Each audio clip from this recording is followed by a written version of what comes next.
دینداروں،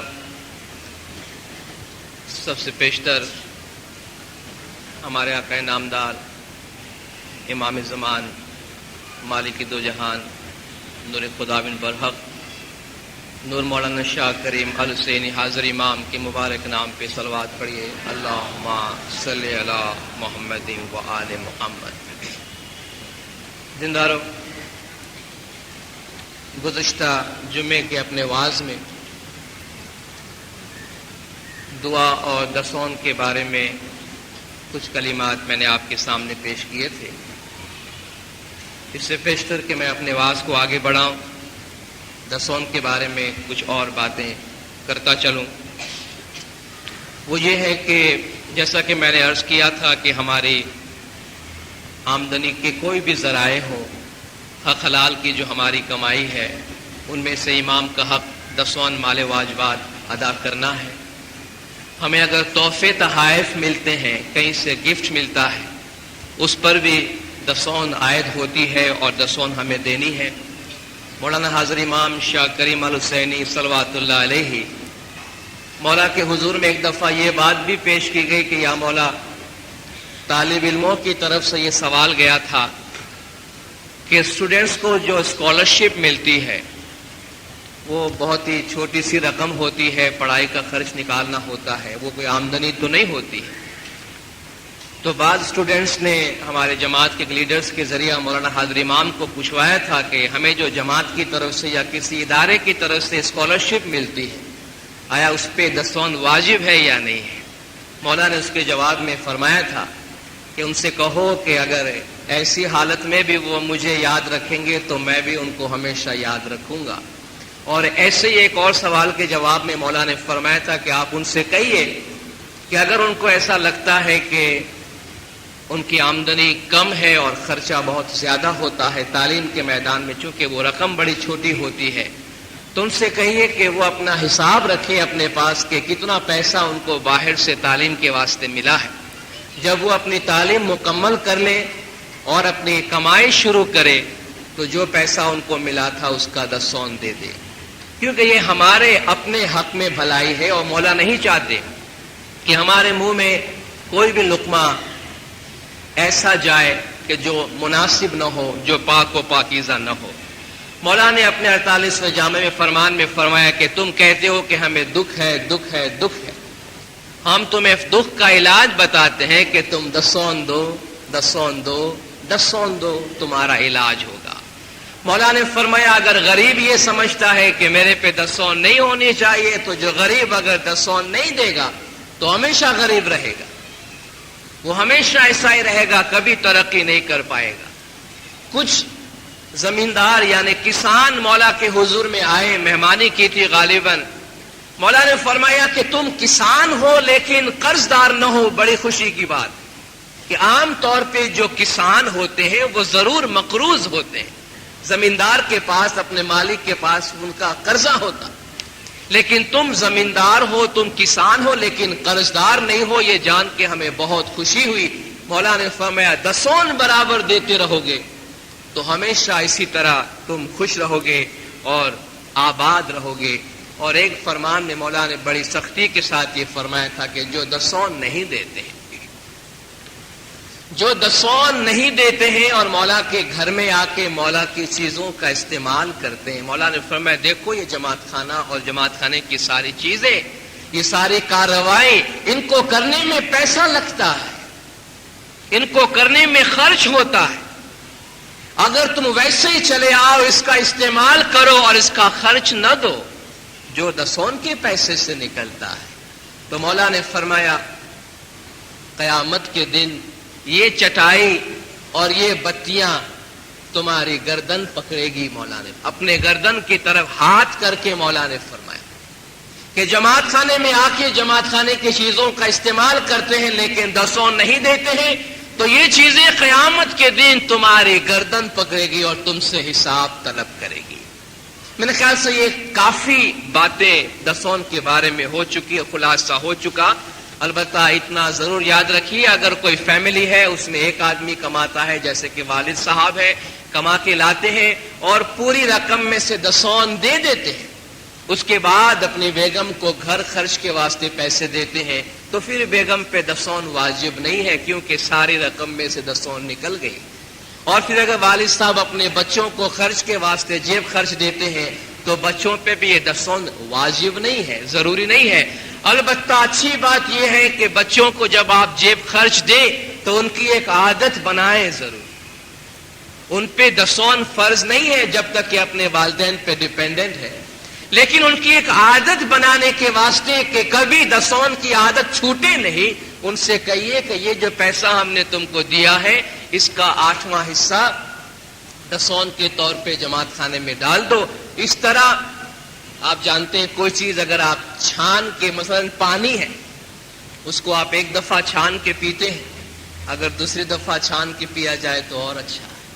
کہنے کا مقصد یہ ہے کہ دسون تو نکل چکی ہے، لیکن بچے بھی اگر عادت ڈالنے کے واسطے پاکٹ منی میں سے دسون دیتے ہیں تو بہت اچھی بات ہے، اور یہ ٹریننگ کی ایک پریکٹیکل صورت ہے جو مولا نے فرمایا کہ دسون کے بارے میں بچپن سے عادت ڈالو تاکہ جب یہ جوان ہو جائے، بڑے ہو جائیں تو دسون کے بارے میں ان کے ذہن میں کسی قسم کا کوئی سوال نہیں رہنا چاہیے۔ ہم اپنے واز کو آگے بڑھاتے ہیں۔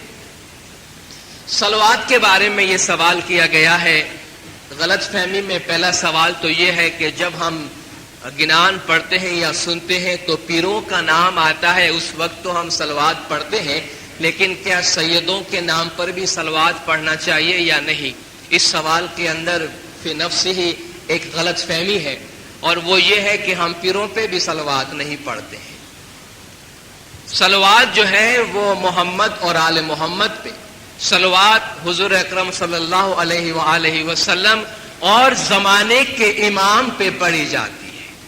جب پیروں کا نام آتا ہے یا کسی دائی کا نام آتا ہے تو ہم اگر سر پہ، آنکھوں پہ، اپنے ناک پہ ہاتھ لگاتے ہیں، انگلیاں لگاتے ہیں، اس کا مطلب یہ ہے کہ ہم ان کے نام کی طرف، ان کی تعلیم کی طرف اپنے عزت اور ریورنس کا اظہار کرتے ہیں کہ آپ نے جو کلام سنایا، آپ کی تعلیم ہمارے سر آنکھوں پہ ہے، آپ کی اس تعلیم سے ہماری عزت ہے، آپ کے نام کو اور آپ کی تعلیم کا ہم احترام کرتے ہیں، آپ نے ہمیں دنیاوی اور روحانی خوشی فراہم کی ہے اس تعلیم سے، لیکن ہم صلوات نہیں پڑھتے ہیں پیروں پہ یا سیدوں پہ۔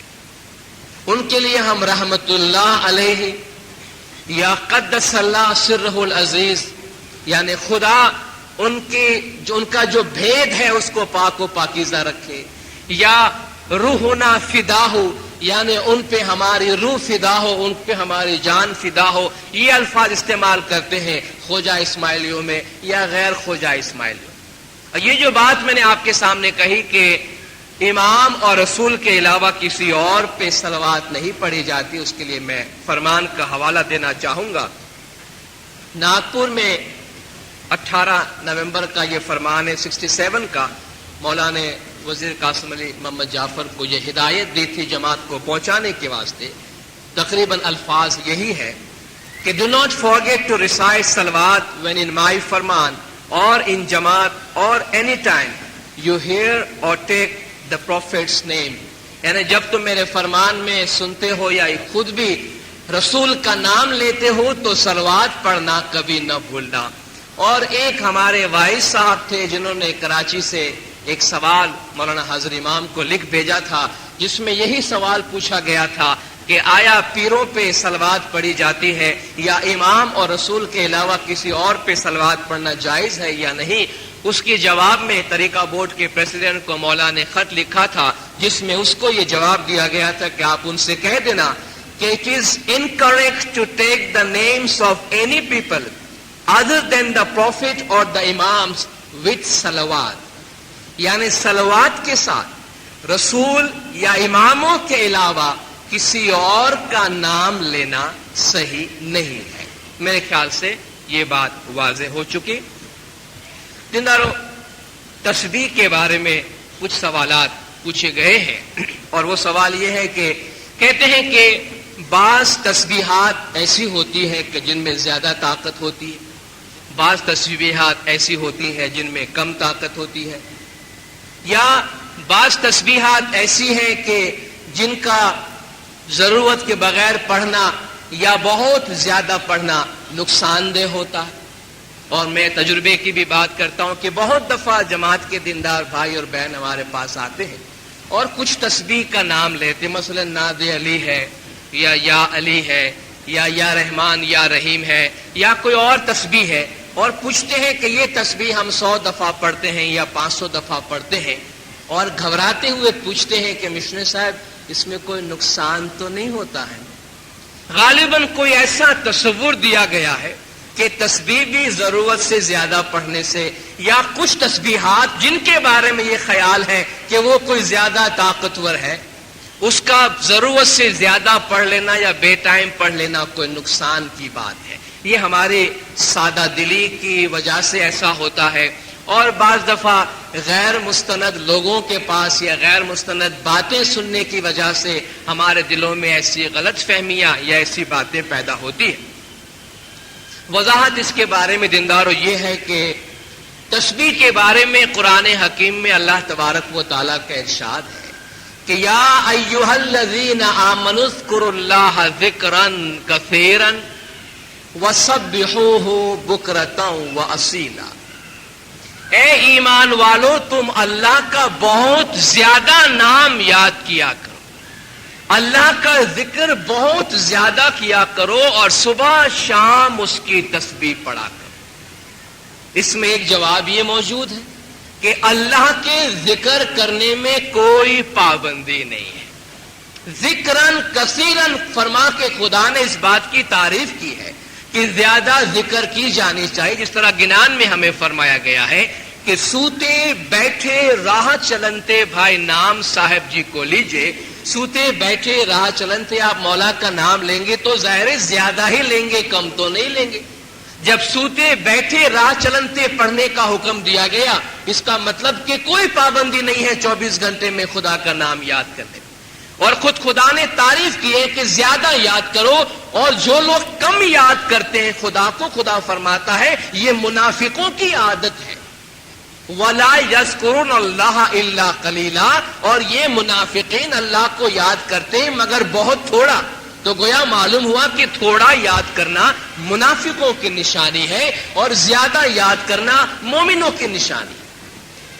تو خدا نے بہت زیادہ ذکر کرنے، وَسَبِّحُوهُ بُكْرَةً وَأَصِيلًا، اور صبح شام اس کی تسبیح پڑھا کرو، صبح شام اس کو یاد کیا کرو۔ یہ فرما کے تسبیح کی اہمیت کی طرف بھی ظاہر کر دیا۔ يَذْكُرُونَ اللَّهَ قِيَامًا وَقُعُودًا وَعَلَى جُنُوبِهِمْ، عقل مند لوگ وہ ہیں جو کھڑے ہیں، بیٹھے ہیں یا لیٹے ہیں، خدا کا ذکر کرتے ہیں۔ کھڑیا پڑیا بیٹھیا لیٹیا، ہر دم سامرا جو سنبھالیے، کھڑے ہو بیٹھے ہو چل رہے ہو لیٹے ہو، ہر وقت خدا کو یاد کیا کرو۔ رہی بات یہ کہ کیا کوئی تسبیح زیادہ طاقتور ہے اور کوئی تسبیح کم طاقتور ہے، ایسی بھی کوئی بات نہیں ہے۔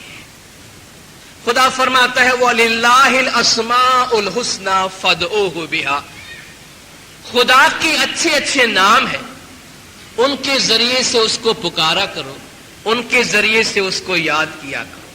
قُلِ ادْعُوا اللَّهَ أَوِ ادْعُوا الرَّحْمَٰنَ أَيَّمَّا تَدْعُوا وَلَهُ أَسْمَاءُ الْحُسْنَى، تم اسے اللہ کہہ کے پکارو یا رحمان کہہ کے پکارو، کسی بھی نام سے پکارو، اس کے بہت سارے نام ہیں، اس کے بے شمار نام ہیں۔ تو تسبیح ایک ایسی چیز ہے جو ویسے ہم جماعت کے ساتھ اپنی دعاؤں کے بعد صبح شام پڑھتے ہیں، لیکن خدا کو جو 24 گھنٹہ دل میں رکھنے اور یاد کرنے کا حکم دیا گیا ہے، اس کا بہترین طریقہ تسبیح ہے۔ اور تسبیح جتنی زیادہ ہم پڑھیں گے، جتنی زیادہ ہم پڑھیں، اور تسبیحات وہ پڑھیں جو زمانے کے امام کی طرف سے ہم کو دیا گیا ہے، کیونکہ قرآن میں خدا کا فرمان ہے، رسول کی حدیث ہے، ہمارا طریقہ زمانے کے امام کی ہدایت کے مطابق چلتا ہے۔ خدا کے بے شمار نام ہے، لیکن کون سا نام پڑھنا چاہیے، کون سا نام ہمارے لیے بہتر ہے پڑھنا، وہ زمانے کا امام بتاتا ہے۔ جیسے کہ آپ کسی دوائی کے دکان میں چلے جائیں بے شمار دوائیاں موجود ہیں، لیکن یہ کوئی ڈاکٹر یا فارماسسٹ ہی آپ کو بتا سکتا ہے کہ کون سی دوا آپ کے لیے مناسب ہے۔ تو زمانے کا امام جو طریقہ بتاتے ہیں، اس میں تسبیحات بھی مولا نے دی ہے جماعت میں، انہی تسبیحات کو پڑھیں، صرف صلوات کی تسبیح لے لیجئے اور دیگر تسبیحات کی ہم کیا بات کریں۔ مولا نے فرمایا تم صلوات جماعت خانے میں آ کے بندگی کرو، صلوات زیادہ پڑھو تو انشاءاللہ تمہارا زور دن بدن بڑھے گا، تمہارے دشمن دفع ہوں گے، تمہارے گناہ معاف ہوں گے، تم دنیا میں سے پاک ہو کر بہشت میں جاؤ گے اور دیدار نصیب ہوگا انشاءاللہ۔ یہ تو صلوات کا فائدہ ہے۔ اور باقی اگر علی کا نام ہے تو علی ثمر علی پائی، علی ثمر سکھ ہوئے۔ علی کا نام لینے سے علی ملتا ہے، علی کا نام لینے سے سکھ ملتا ہے۔ یہ تمام تسبیحات زمانے کے امام کی طرف سے ہم کو دی گئی ہے، اور ان کا پڑھنا اور بہت زیادہ پڑھنا ہمارے لیے فائدے میں ہے۔ تسبیحات کا زیادہ پڑھنا کسی بھی طرح نقصان کا باعث نہیں ہے۔ تسبیح کے حوالے سے ایک اور سوال ہے کہ ویسے تو آپ جماعت میں ہدایت کرتے ہیں طریقہ بورڈ کی طرف سے کہ بھئی بی بی فاطمہ کی تھالی ہے یا بی بی فاطمہ کی روٹ ہے یا دیگ وغیرہ ہے کسی اور امام کے نام سے، وہ تو آپ لوگوں کو نہیں کرنی چاہیے، لیکن آپ خود بی بی فاطمہ کی تسبیح جماعت خانے میں پڑھاتے ہیں، تو کیا یہ آپس میں تضاد نہیں ہے، کانٹراڈکشن نہیں ہے کہ بی بی فاطمہ کے نام سے ایک کام کرنے کا آپ منع کرتے ہیں، بی بی فاطمہ کے نام سے دوسرے کام کرنے کا آپ اپنی کتاب میں لکھتے ہیں؟ دینداروں، ان دونوں چیزوں میں بڑا فرق ہے۔ امام زمان صلوات اللہ علیہ نے پیرس کانفرنس میں بہت ہی واضح طور پر یہ ہدایت دی ہے کہ ہمارے طریقے میں جو بھی کام کرنا ہو ہم حاضر امام کے نام سے کرتے ہیں۔ مولا نے فرمایا گزشتہ اماموں کے نام پہ کون کرتا ہے؟ گزشتہ امام یا کسی گزشتہ شخصیت کے نام پہ کوئی کام اگر کیا جاتا ہے تو وہ کون کرتا ہے؟ وہ کرتے ہیں جن کے پاس حاضر امام نہیں ہے۔ مثال کے طور پہ کربلا کے حوالے سے جتنی بھی رسومات کی جاتی ہیں ان میں سے ایک بھی ہم نہیں کرتے۔ کیا امام حسین علیہ السلام ہمارے امام نہیں تھے؟ بے شک تھے، لیکن ہم ماضی کی طرف کیوں نہیں جاتے؟ اس لیے کہ امام حسین صلوات اللہ علیہ امام زمان شاہ کریم الحسینی میں ہمارے پاس موجود ہے، یہ الحسینی ہے ہمارے پاس۔ ہم اس لیے کربلا کے حوالے سے کوئی کام نہیں کرتے کیونکہ ہمارے لیے نور زندہ ہے۔ تو امام صادق علیہ السلام کے نام کی دیگ ہو یا بی فاطمہ کے نام کی تھالی ہو یا روٹ ہو، یہ مولا نے فرمایا ہماری رسومات نہیں ہیں اور انہیں نہیں کرنی، ان کو انجام نہیں دینی۔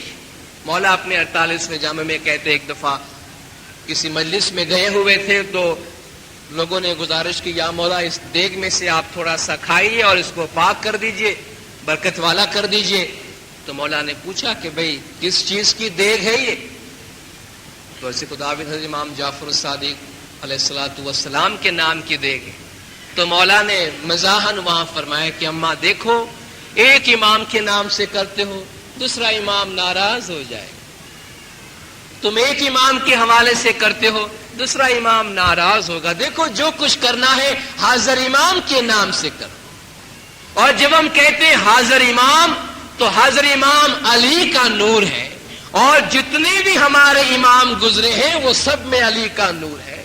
جب مولا اپنے 48ویں جامع میں تخت پہ جلوہ افروز ہوئے اور جماعت میں آئے، بیعت کا کام ہو رہا تھا، تو بعض لوگوں کے آنکھوں سے آنسو بہ رہے تھے، تو مولا نے ان سے پوچھا کہ تم کیوں روتے؟ انہوں نے جواب دیا خداوند آغا علی شاہ ماں باپ ہمیں بہت یاد آتے ہیں۔ آپ نے فرمان تو سنا ہے جس میں مولا نے فرمایا کہ ہے جماعتو تمہارے سامنے مرتضی علی کے نور ہم حاضر و ناظر بیٹھے۔ آغا علی شاہ، ان کے والد صاحب، ان کے باپ دادا، ان سب میں ایک علی کا نور تھا، اور وہی نور آج ہمارے اندر میں ہے۔ ہم اس دنیا میں جامہ پہنتے ہیں اور اتارتے ہیں، ہمارا نور ایک ازل سے علی کا نور چلا آ رہا ہے، اس لیے تمہیں نور کو دیکھنا چاہیے اور تم نور پرست ہو۔ تو مولانا نے یہی حوالہ دیا کہ جو کچھ ہمیں کرنا ہے حاضر امام کے حوالے سے کرتے ہیں، گزشتہ امام کے حوالے سے وہ لوگ کرتے ہیں جن کا حاضر امام نہیں ہے، اس لیے وہ ماضی سے اپنا رشتہ قائم رکھتے ہیں۔ رہی بات دینداروں بی بی فاطمہ کی تسبیح پڑھنے کی، تو ہم اپنی تسبیح میں یا فاطمہ یا فاطمہ یا فاطمہ نہیں پڑھتے ہیں۔ بی بی فاطمہ کی تسبیح کی بی بی فاطمہ سے نہیں مانگی جاتی۔ بی بی فاطمہ کی تسبیح اس لیے ہے کہ یہ تسبیح حضور اکرم صلی اللہ علیہ وآلہ وسلم نے حضرت بی بی فاطمہ کو پڑھنے کے واسطے دی تھی۔ ان کے حوالے سے یہ تسبیح پہچانی جاتی ہے کہ آپ جانتے ہیں بی بی فاطمہ سلام اللہ علیہا اپنا کام خود اپنے ہاتھوں سے کیا کرتی تھی اور ان کے ہاتھوں میں چھالے پڑ جایا کرتے تھے۔ ایک دفعہ آپ کو معلوم ہوا کہ حضور کے پاس جنگ سے کچھ نوکرانیاں آئی ہیں، تو حضور کے پاس گئی اور گزارش کی کہ ابا جان ایک نوکرانی اگر مجھے آپ دے دیں تو میرے گھر کا کام ہو جائے۔ تو حضور نے فرمایا کہ اے فاطمہ، تو ایک نوکرانی کی بات کرتی ہے اور گھر کے کام کی بات کرتی ہے، کیا تجھے یہ پسند نہیں کہ میں تجھے کوئی ایسی چیزیں دوں جو دنیا وما فیہا کی تمام چیزوں سے زیادہ افضل چیز ہو تیرے لیے؟ کہا ابا جان اس سے اچھا کیا ہو سکتا؟ آپ نے فرمایا تو ہر صلات سے جب فارغ ہو جا تو 33 مرتبہ اللہ اکبر، 33 مرتبہ الحمدللہ، 33 مرتبہ سبحان اللہ اور لا الہ الا اللہ کی تسبیح پڑھا کر۔ تو اس حوالے سے اس کا نام بی بی فاطمہ کی تسبیح پڑھ گئی۔ اس میں ہم اللہ اکبر پڑھتے ہیں، سبحان اللہ پڑھتے ہیں، الحمدللہ پڑھتے ہیں، اور کسی حوالے سے بی بی فاطمہ کو اس تسبیح میں یاد نہیں کیا جاتا۔ دیندارو، سوال یہ پوچھا گیا ہے کہ ہمارے طریقے میں ستاڑے کی کیا اہمیت ہے؟ یہ ستاڑے ہر 3 مہینے میں کیوں ہوتے ہیں؟ اور کہتے ہیں کہ ستاڑے کی تسبیح پڑھنے سے امام کو تکلیف ہوتی ہے۔ 3 سوال جو ہے یہ ستاڑے کے بارے میں ہے۔ ستاڑا دیندارو، ستاڑے کا مطلب جس طرح کہ ابھی بھی آپ نے دیکھا ستاڑے کی تسبیح پڑھی گئی، ستاڑے کا مطلب ہے متواتر 7 دن تک عبادت بندگی اور گریازاری کرنا اور دعائیں مانگنا۔ ہمارے ہاں ستاڑے کی 2 قسمیں ہیں، ایک مشکل آسان کا ستاڑا ہے، دوسرا بیت الخیال کا روحانی ترقی کا ستاڑا ہے۔ مشکل ایک فرد کی بھی ہو سکتی ہے، خاندان کی بھی ہو سکتی ہے، جماعت کی بھی ہو سکتی ہے، ملک کی بھی ہو سکتی ہے، پورے دنیا پہ آفت آ سکتی ہے۔ اور مشکل دنیا میں آنی ہے، مولا کا بھی فرمان ہے کہ ہمارے جتنی بھی دعا و برکات ہو، یہ دنیا ایسی چیز ہے جہاں ہر ایک کو غم، تکلیف اور مشکلات کا اپنا اپنا حصہ تو بھگتنا اور برداشت کرنا ہی ہے۔ پھر بھی ہماری دعا ہے کہ ہماری دعا و برکات سے اور روحانی باپ کی محبت اور شفقت کی وجہ سے تم پہ کم بوجھ پڑے، لیکن مشکل تکلیف ہر ایک پہ آنی ہے۔ تھوڑی بہت مشکلات تکلیفات آتی ہیں، وہ ضرور برداشت کر لینی چاہیے۔ بعض اوقات تکالیف بہت بڑھ جاتی ہے، اس کا دنیاوی علاج بھی کیا جاتا ہے، روحانی علاج بھی کیا جاتا ہے۔ روحانی علاج یہ نہیں کہ ہم کسی آدمی کے پاس لے جائیں، اس کے کوئی دورہ دھاگا کرائیں اور پانی لے کے پڑوائیں، نہیں۔ روحانی علاج خدا کے دربار میں آ کے ہوتا، اور خدا نے فرمایا ہے کہ تم پہ تکلیف اور مشکلات آئے تو دعائیں مانگو۔ تو دعائیں مانگنے کے لیے جماعت کی طرف رجوع کیا جاتا ہے۔ ویسے ہم خود بھی دعا مانگتے ہیں، صبح شام دعا مانگتے ہیں مشکل آسان کے لیے۔ کبھی مشکل زیادہ ہو جاتی ہے، ہم دوستوں برادروں سے کہتے ہیں کہ بھائی آج کل حالات تھوڑے صحیح نہیں ہیں، میرے حق میں دعا کرنا۔ یہاں جماعت خانے میں ہم باقاعدہ طور پر اس کا اہتمام کرتے ہیں۔ کسی شخص پہ ایسی مشکل ہو کہ جس کا علاج دنیا میں موجود نہ ہو، ستاڑے کا مطلب یہ نہیں کہ معمولی سی تکلیف ہو تو ہم جماعت میں آ جائیں۔ تکلیف دنیا میں آنی ہے، ہاں تکلیف ایسی ہو جائے کہ برداشت سے باہر ہو، بہت زیادہ مشکلات بھری ہو، اس کا علاج دنیا میں نہ ہو، ہم ہر جگہ سے مایوس ہو چکے ہوں، تو جماعت میں آتے ہیں۔ اور جماعت میں جب آتے ہیں تو مکھی کامڑیا صاحبان کو یہ حق دیا گیا ہے، ان کو اتھارٹی دی گئی ہے کہ وہ آپ سے سوال کریں گے، وہ آپ سے پوچھیں گے کہ آپ کی تکلیف کیا ہے۔ ہمیں چاہیے مکھی کامڑے صاحبان ہمارے ماں باپ ہیں، کھل کے بات کریں، ان سے یہ نہیں کہ مکھی صاحب اس سے آپ کا تعلق نہیں ہے، میں نے کہا سر مجھے سڑا ڈالے جماعت کا نہیں. مکھی کامڑیا ماں باپ پہ مولا نے ان کو حق دیا ہے کہ وہ پوچھے اور ہم اپنے ریزنز بتائیں، اور جب ان کو اطمینان ہو تو ستاڑا ڈالنے کا حق ان کو پہنچتا ہے، ان کی ثوابدید پر ہوگا. میں جا کر مکھی صاحب سے کہوں کہ میرا پرابلم ہے، مجھے پوچھا گیا، میں نے کہا میں نہیں کہنا چاہتا میرا کیا پرابلم ہے. مکھی کامڑے صاحبان کو کانفیڈنس میں لینا چاہیے تاکہ وہ بھی جب دعا مانگے. خود مولا نے فرمایا کہ ستارہ ڈالنے سے پہلے تم اس بات کا یقین کر لو کہ ستارہ ڈالنے کے واسطے جو آدمی آیا ہے اس کے دل میں کوئی اور بات تو نہیں ہے، کوئی تمہیں فریب نہ دے جائے. غیر ضروری طور پہ جماعت خانے میں ستارے کا انعقاد نہیں کرنا، تم کبھی جب ضرورت ہو ستارے اسی وقت تم ڈالنا.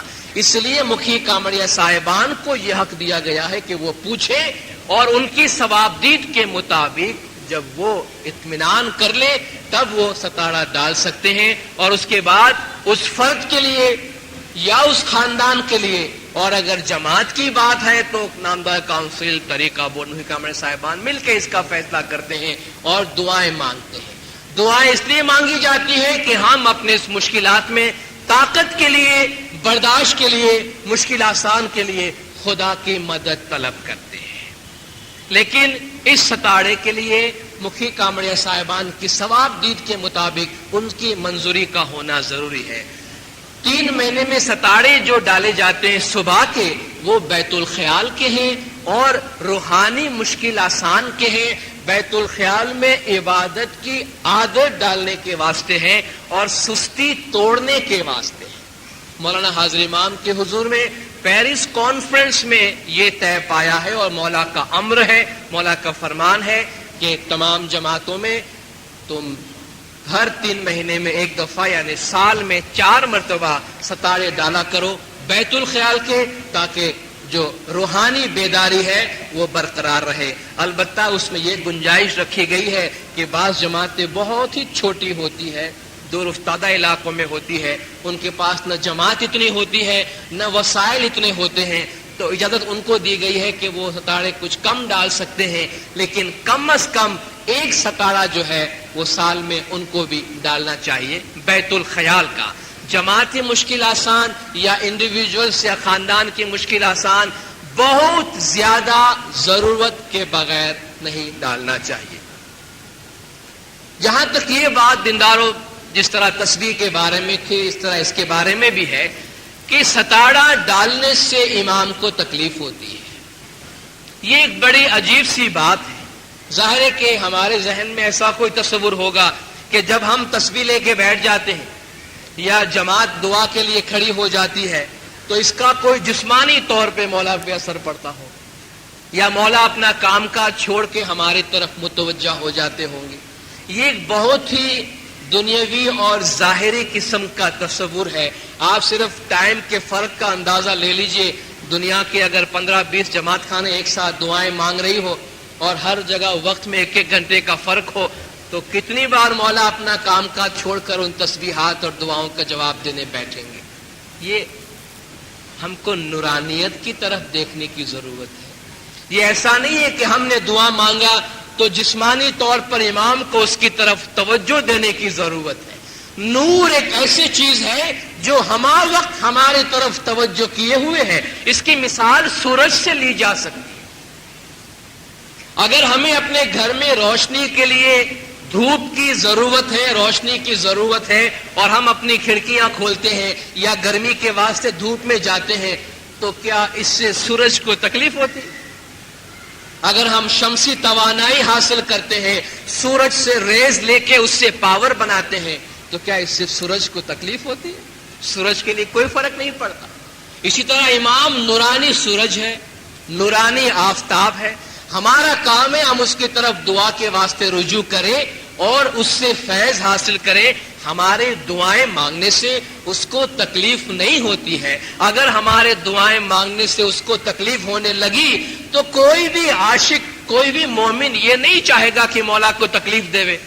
تو سب دعا مانگنا بند کر دیں گے، اس لیے کہ بھئی میں مولا سے کچھ مانگوں گا، مولا کھاوا کا اپنا کام کا چھوڑ کر اپنا تھوڑا 2-4 منٹ میرے واسطے دینی پڑے گی، چلو کوئی بات نہیں۔ اس طرح تو دعا مانگنے سے حوصلہ شکنی ہوتی، اس کو اس طرح ظاہری طور پہ نہ لیتے ہوئے نورانی طور پہ اور باطنی نقطہ نگاہ سے دیکھنے کی بہت ضرورت ہے۔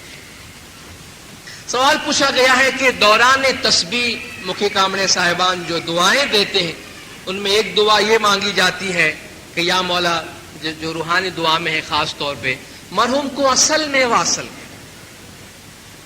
یہ اصل میں واصل کرنا کیا ہوتا ہے؟ اصل کیا ہے؟ یہ بات جو اہل ظاہر ہیں، جو اہل شریعت ہے، ان کے سمجھ میں بہت کم آتی ہے۔ ہم اہل باطن ہیں، نور پرست ہیں، روحانیت کی راہ پہ چلنے والے، ہمارے سمجھ میں یہ بات آتی ہے، اور وہ یہ ہے کہ ہم میں سے ہر ایک کی روح خداوند تعالیٰ کے نور سے بنی ہوئی ہے۔ خدا نے جب ہمارے جسم کو بنایا، یعنی عالم ارواح کی بات ہے، جب ہماری تخلیق کی، خدا فرماتا ہے نفخت فیہ من روحی، میں نے اس میں اپنی روح ڈالی۔ ہماری جو روح ہے اس کی اصل خداوند تعالیٰ کا نور ہے۔ جو اصل مکان ہے جس سے ہم اصل کہتے ہیں وہ یہ ہے کہ ہماری روح خداوند تعالیٰ کے نور کا ایک ذرہ ہے، جس طرح پانی کا ایک قطرے کی جو اصل ہے وہ سمندر ہے۔ تو یہ دعا جو مانگی جاتی ہے کہ یا مولا تو مرحوم کو اصل میں واصل کر، یعنی جہاں تھکیت میں آ گیا ہو جیرے ویرا ویلا کیا جئی پوچھ، یعنی انا للہ و انا الیہ راجعون، ہم اللہ سے ہیں، اللہ کی طرف واپس جاتے ہیں۔ تو اللہ کے نور میں پھر سے مل جانا، اصل میں واصل ہونا۔ جیسے گنان میں آیا ہے کہ آدم آد نرنجن نرگن آپ اروپ، اصل ہمارا سامی تمہیں جدا پڑیا تھے۔ یا مولا ہماری جو اصل ہے، ہماری جو بنیاد ہے وہ آپ ہے۔ امام نے اپنے فرمان میں فرمایا ہے کہ تمہاری روح کے 2 سرے ہیں، ایک تمہارے پاس ہے، دوسرا ہمارے اندر ہے۔ جب مومن دنیا سے گزر جاتا ہے، مولا نے فرمایا وہ ہمارے نور میں آ کے مل جاتا ہے۔ تو امام کے نور میں مل جانا، اور امام کا نور خدا کا نور ہے، تو امام کے نور میں یا خدا کے نور میں مل جانا دراصل اصل میں واصل ہونا ہے۔ روحانیوں کے پیچھے ثمر کا کام کیا جاتا ہے، اور مرحوم کے لیے ثمر ڈالنے کا اعلان کیا جاتا ہے۔ تو پوچھتے ہیں کہ یہ ثمر کیا ہے؟ لفظ ثمر کا کیا مطلب ہے؟ ثمر کا مطلب ہے پھل، فروٹ، یا کسی کام کا نتیجہ یا ریزلٹ۔ ثمر کا لفظ جو ہے وہ روحانیت کے معاملے میں اس طرح استعمال ہوتا ہے کہ جب ایک آدمی ظاہراً سفر میں جاتا ہے تو اپنے سفر کا سامان ساتھ میں لے جاتا ہے، اور آج تو سفر کا طریقہ دوسرا ہے۔ جب ہمارے پیروں کے زمانے میں لوگ سفر کرتے تھے، خود قرآن میں اس کا ذکر ہے فَتَزَوَّدُوا، اپنے ساتھ سفر کا سامان لے جاؤ، زاد سفر زاد راہ لے لو، ان خیر الزاد التقوی، ہاں جو بہترین زاد راہ ہے، جو بہترین ثمر ہے، جو بہترین سامان ساتھ میں لے جانے کا ہے وہ تقوی ہے، پاکیزگی ہے۔ تو اس زمانے میں لوگ جب سفر کرتے تھے تو اپنا بستر باندھتے تھے، بھئی کتنا دور جانا ہے اس کے لیے کھانے پینے کا سامان جو کچھ ہو سکے اپنے ساتھ لیتے تھے، خود اپنا سامان کرتا تھا۔ آج بھی آپ دیکھیں جب لوگ باہر جاتے ہیں تو کچھ دوست برادر کچھ بھتے دے جاتے ہیں، آج کچھ اہل خاندان دوست برادر آتے تھے اور کچھ چیز راستے میں استعمال کے واسطے دیتے تھے کہ بھائی تم جاتے ہو سفر میں، ہماری دعائیں تمہارے ساتھ ہے کہ تمہارا سفر خیر سے گزرے، یہ کچھ چیزیں دعاؤں کے طور پہ اپنے ساتھ لے چلو، میری نیک تمناؤں کے ساتھ، شاید تمہیں ضرورت پڑے تو یہ میرا دیا ہوا ثمر راستے میں تمہیں کام آئے گا۔ یہ نیک جذبات، نیک خواہشات کا اظہار ہوتا ہے، اور اسی سمبل کو روحانیت میں استعمال کیا جاتا ہے کہ جب انسان دنیا سے جاتا ہے تو کہتے ہیں اپنا ثمر اپنے ساتھ لے چلو، اور بہترین ثمر تو وہ ہے جو بندہ خود تیار کرتا ہے، ہاتھے سو ساتھے والی بات کہ تم دنیا میں اچھے اعمال کا ثمر اپنے ساتھ لے کے جاتے ہو۔ لیکن جب بندہ دنیا سے جاتا ہے تو اہل خاندان، رشتہ دار، دوست برادر بالکل وہ ظاہری سفر کی طرح اس روحانی سفر میں بھی اپنی طرف سے زاد راہ آفر کرتے ہیں۔ اب یہاں کوئی دنیاوی سامان دینے کا ذکر تو ہے نہیں، اور نہ وہ دے سکتا ہے۔ جو کچھ کرنا ہے، جیوے پنڈے جو تو ہی دھڑے، ابھی آپ گنان کا پاٹ سنے کہ روح اور جسم کا مالک زمانے کا امام ہے، تو زمانے کے امام کے گھر میں آ کے چونکہ ہمارا ایمان اور عقیدہ ہے کہ وہ روحانی مولا کے در پہ ہے، اور ہمارا رشتہ اور رابطہ زمانے کے امام کے ساتھ تو ہوتا ہے، تو ہم کوئی نیک عمل جماعت میں کرتے ہیں۔ کیا کرتے ہیں؟ دعا پڑھتے ہیں، تسبیح پڑھتے ہیں، صلوات کی تسبیح پڑھتے ہیں، کچھ نذرانہ، کچھ جماعت میں کوئی چیز لے کے آتے ہیں، وہ لا کے پاٹ پہ رکھتے ہیں، ہماری طرف سے ایک نیکی، ایک نذرانہ ہے، اور ہم کہتے ہیں یہ ثمر ہے۔ ثمر کیا ہے؟ اس کا جو ثواب ہے وہ میں چاہتا ہوں کہ وہ جو مرحوم یہاں سے گیا ہے اس کو مل جائے، شاید میری یہ تھوڑی سی نیکی اس کو راستے میں کام آ جائے۔ تو یہ ہے ثمر جو مرحوم کے پیچھے رشتہ دار یا گھر والے ادا کرتے ہیں۔ یہ ہے کہ مرحوم چلا گیا ہے، ہم اپنی طرف سے اس کے سفر کو، روحانی سفر کو آسان کرنے کے لیے جو کچھ اپنی طرف سے کر سکتے ہیں وہ کرتے ہیں اور اپنی طرف سے آفر کرتے ہیں۔ ایک اور سوال ہے کہ مکی صاحب دعا مانگتے ہیں جماعت میں کہ یا مولا تو گج جماعت کو دسون سکرت میں پورا رہے۔ دسون تو سمجھ میں آ گیا، دسون پہ کافی تفصیل سے بات بھی ہوئی۔ یہ سکرت کیا ہے؟ اور سکرت سے یہ بھی کہتے ہیں کہ بھئی جماعت خانے میں جو پاٹ پہ حلوہ ملتا ہے آب شفا کے ساتھ، یہ سکرت ہے۔ تو بھی دسون میں پورا رکھنا اور اس سکرت میں پورا رکھنا کچھ سمجھ میں نہیں آ رہا، یہ بات کیا ہے؟ سکرت گجراتی زبان کا لفظ ہے، سو یعنی اچھا، کرچ یعنی کام، سکرت یعنی اچھے اعمال، اچھے کام۔ ہمارے گنانوں میں سکرت کا لفظ جو ہے وہ دو معنی میں استعمال ہوا ہے۔ ایک تو اچھے اعمال کے لیے کہ ساچی سکرت لینے چالش نہیں تو پڑشو لکھ 84 من، کہ اچھے اعمال کر کے چلنا ورنہ چکر میں پڑ جاؤ گے۔ آگے خداوند پوچھیں گے تمہیں کیسی سکرت لے آیا جی، آگے خداوند آپ سے پوچھیں گے کہ تم کیسی سکرت لے کر آئے ہو۔ اس کا یہ مطلب نہیں کہ تم کیسے حلوے کا تھال میرے واسطے لے کر آئے ہو، بلکہ یہ پوچھے گا کہ تم کیسے اچھے اعمال کر کے لائے ہو۔ تو ایک تو اچھے اعمال کے واسطے استعمال ہوا ہے، اور دوسرا یہ جو سکرت کا تھال ہم رکھتے ہیں پاٹ پہ، اس کے واسطے بھی استعمال ہوا۔ اس کے واسطے کیوں استعمال ہوا؟ اس میں 5 چیزیں ملا کر اس کو تیار کی جاتی ہے، جو مومنوں کی طرف سے امام کی جو مہربانیاں ہمیں ملی ہے اس کے جواب میں شکرانے کے طور پہ ایک نذرانہ، ایک تحفہ مولا کو پیش کیا جاتا ہے۔ اس میں 5 چیزیں ہیں: کھیر، کھان، گرت، امرت بھوجن، اے لاویے سار، اے 5 وستو بھیڑی کری تینوں کرجو تھاڑ۔ کھیر یعنی دودھ، کھانڈ یعنی شکر، گرت یعنی گھی، امرت یعنی آب حیات یا آب شفا، بھوجن یعنی آٹا۔ یہ 5 چیزیں ملا کے پیر فرماتے ہیں اس کا ایک تھال بنانا اور جماعت میں لانا۔ اس کا مطلب کیا ہے؟ یہ مریدوں پہ رکھا گیا ہے سکرت ہماری طرف سے۔ یہ سکرت جو ہے مریدوں کی طرف سے جماعت کو آفر کرنا ہے، اور یہ جو ظاہری چیزیں ہیں اس کے اندر ایک باطنی مطلب ہے۔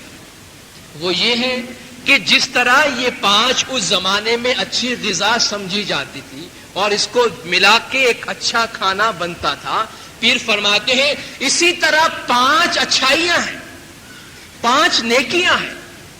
ان 5 نیکیوں کو جمع کرنے سے انسان کی روحانی شخصیت مکمل ہوتی ہے۔ جس طرح کہ انسان کے 5 ظاہری حواس ہیں، 5 ہمارے سینسز ہیں، 5 ہیں، حواس سے 5 جسے آپ کہتے ہیں، یعنی چھونا ہے، دیکھنا ہے، سونگنا ہے، سننا ہے اور چکھنا ہے۔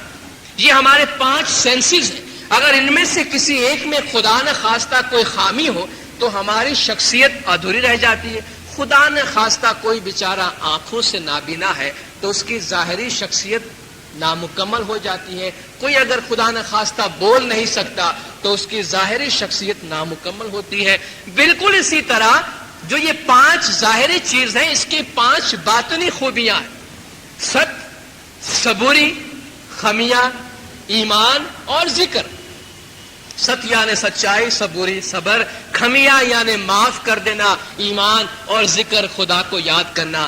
فرماتے ہیں جس طرح یہ 5 چیزوں کا تھال لا کے رکھتے ہو، یہ اس بات کی علامت ہے کہ باطنی طور پہ ست، صبوری، خمیہ، ایمان، ذکر کی یہ 5 خوبیاں لا کر امام کی خدمت میں پیش کرو، اور یہ 5 چیزیں مکمل ہونی چاہیے۔ اس میں سے کسی ایک میں بھی خامی ہوگی تو جس طرح انسان کا کوئی ایک حصہ کمزور ہو تو اس کی شخصیت نامکمل رہتی ہے، اس طرح ست، صبوری، خمیہ، ایمان اور ذکر میں کسی ایک میں بھی خامی ہو تو روحانی شخصیت مکمل نہیں ہوتی۔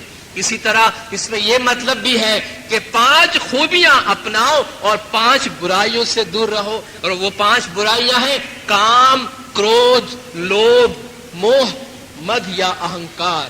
کام یعنی شہوت، کرودھ یعنی غصہ، لوبھ یعنی لالچ، موہ یعنی دنیا پہ فریفتہ ہو جانا، دنیا پہ عاشق ہو جانا، مد یا اہنکار یعنی گھمنڈ اور بڑائی۔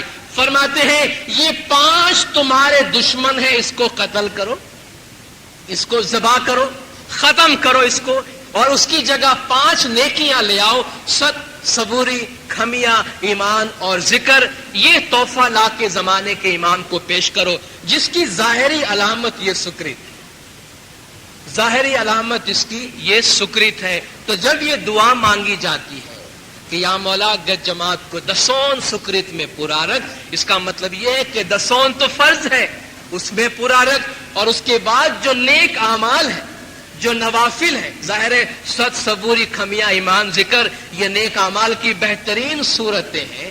یہ 5 چیزوں میں بھی پورا رکھ، یعنی فرض میں بھی پورا رکھ، اور جو اچھے اعمال، جو نوافل ہے، اس کو بھی مکمل کرنے کی طاقت دے۔ آخری سوال دینداروں آپ کے سامنے پیش کر کے اپنی جگہ لوں گا، وہ یہ ہے کہ جماعت خانے میں تھاڑ سفرہ جو کیا جاتا ہے، اول سفرہ ہوتا ہے، اس میں کبھی کبھی دیکھا گیا ہے کہ کمپٹیشن بہت زیادہ ہوتا ہے۔ تو کیا اس کا مطلب یہ نہیں ہے کہ اس سے اس کی جو روح ہے، اس کی جو اہمیت ہے وہ ختم ہو جاتی ہے؟ دینداروں، بات یہ ہے کہ جو شخص جیسی نیت سے کام کرتا ہے ویسا اس کو پھل ملتا ہے۔ جماعت میں اول سفرہ، تمام سفرے کا ثواب جماعت کو دینے کے لیے آفر کیا جاتا ہے، اور خدا فرماتا ہے فاستبقوا الخیرات، نیکی میں آگے بڑھنے کی کوشش کرو۔ اب اس نیک کام میں جو جتنا آگے بڑھنا چاہے بڑھ سکتا ہے، اگر وہ نیکی سے آگے بڑھتا ہے تو اس کو اس کا ثواب ملتا ہے۔ البتہ اگر کوئی دکھاوے کے لیے آتا ہے تو اس کا جواب اسی وقت مل جاتا ہے، اور وہ جواب یہ ہے کہ علی اللہ نیت مراد قبول کو، جو تمہاری نیت ہے وہ قبول ہے۔ جیو تارو دل دیوی صاحب جی نہیں واچا، جیسا تیرا دل ہے ویسا جواب تجھے ملتا ہے۔ تو اول سفرہ، تھاڑ سفرہ اپنی جگہ پہ، اس میں کوئی خامی نہیں ہے۔ دیکھنا یہ ہے کہ ہم جب اس کے لیے آفر کرتے ہیں، ہم بیڈنگ کرتے ہیں، تو ہماری نیت کیا ہے؟ اور میرے خیال سے واقعی جماعت نیک نیتی سے سفرے کا فائدہ لینے کے لیے خدا کی راہ میں مال قربان کرنے کے واسطے اس چیز میں آگے بڑھتے ہیں اور کمپٹیشن کرتے ہیں۔ کمپٹیشن نیک نیتی سے ہو، اچھے کام کے واسطے ہو، تو خدا کا فرمان ہے فاستبقوا الخیرات، نیکی میں ایک دوسرے سے آگے بڑھنے کی کوشش کرو۔ دینداروں، میں نے پہلے عرض کیا تھا سوالات بہت زیادہ ہے لیکن وقت محدود ہے۔ انشاءاللہ وقت ملا باقی اور بہت سارے سوالات ہیں، مستقبل میں اس کو جاری رکھیں گے آپ کے سامنے۔ اس موقع پر میں آپ کے لوکل طریقہ بورڈ اور بھی کامرے صاحبان کا شکر گزار ہوں کہ آپ کے سامنے بولنے کا موقع دیا، اور اتنے طویل عرصے تک آپ جماعت نے خاموشی سے سن کر میری حوصلہ افزائی کی۔ آپ سب کا بہت بہت شکریہ۔ خدا و نور مولانا شاہ کریم الحسین حاضر امام گج جماعت کو اپنے مذہب کی سمجھ عطا فرمائے۔ مولا گج جماعت کے تمام گناہ معاف کرے، سب کی نیک امیدیں پوری کرے، آخری دم تک ایمان سلامت رکھے، دین و دنیا میں سکھی و آباد رکھے، دیدار نصیب کرے۔ صلوات پڑھے دیندار، اللہم صلی علی محمد و آلہ محمد۔